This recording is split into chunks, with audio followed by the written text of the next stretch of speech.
Halo semuanya, jadi pada video kali ini kita akan membahas tentang statistika fluida.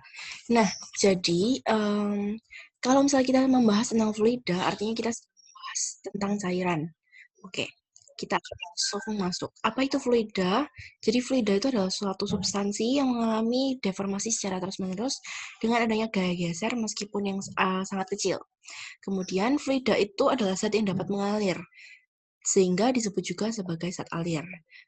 Nah, oh ya, bukan selalu cairan, tapi dia mengalir. Jadi misalkan gas atau udara itu juga bisa memiliki fluida seperti itu. Nah, fluida itu merupakan fase di mana zat tersebut dapat dimanfaatkan. Dimanfaatkan artinya dipersempit atau dikecilkan. Jadi buat yang mungkin nggak tahu istilahnya, sekarang harus tahu ya. Nah, terus ini nggak penting ya. Terus kemudian, nah ini, pressure, tekanan. Jadi, kita kenali bahwa tekanan atau pressure itu adalah besarnya gaya normal per satuan luas, ya kan? Sehingga satuannya itu adalah N per M persegi. Sehingga sama dengan N per M persegi itu adalah Pascal, atau disingkat dengan PA.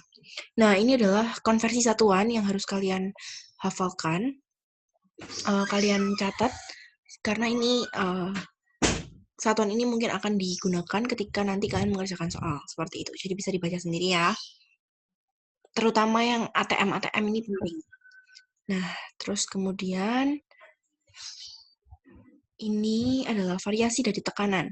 Nah, jadi tekanan itu semakin dalam titik ukur terhadap permukaan fluida, maka tekanan terukur juga akan semakin besar. Nah, delta P sama dengan P2 min P1, artinya P akhir atau tekanan akhir dikurangi dengan tekanan awal atau mula-mula, sama dengan min rho G dikali delta Z. Nah, kemudian, nah ini adalah rumusnya fluida. Ini kalian tinggal hafalkan aja guys. Jadi, untuk tekanan dalam fluida itu rumusnya P sama dengan P tekanan ditambah dengan rho GH, seperti itu. Nah, kemudian ini adalah hukum Pascal. Jadi hukum Pascal itu menyatakan bahwa tekanan yang diberikan oleh zat cair dalam ruang tertutup akan diteruskan sama besar ke segala arah. Jadi ketika dia ditekan nih dari F1 masuk, kemudian dia akan menekan ke semua arah yang ada di dalam pipa U ini. Nah, ternyata pipa U ini hanya ada 2 bolongan, ya berarti kalau misalnya didorong dari F1, keluarnya menuju ke F2. Ini seperti kalau misalnya kalian tahu di tempat cuci mobil, itu kan mereka pas pakai prinsip fluida ini untuk mendorong mobil supaya bisa terangkat, seperti itu. Terus kemudian, nah ini, ada latihan soal, bisa kalian nanti coba sendiri. Nah, sekarang ini ada hukum buoyancy.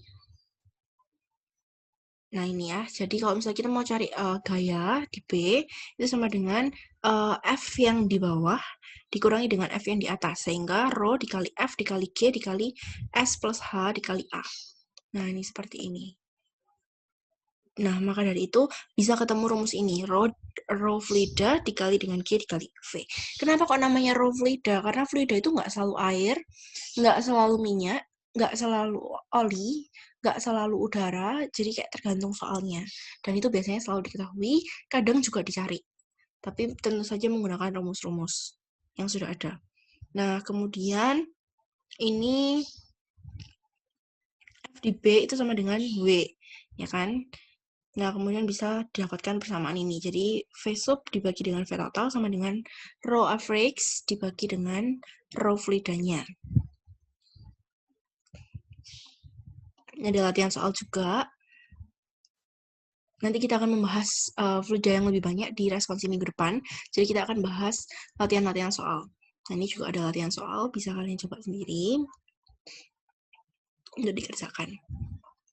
Nah, jadi intinya fluida itu adalah suatu zat alir. Nah, ini PPT-nya dapat dari Pak Herman, jadi ini mungkin memang baru introduction ya, jadi Kicil nanti akan bahas latihan soal ini di responsi minggu depan. Oke guys, thank you, bye-bye.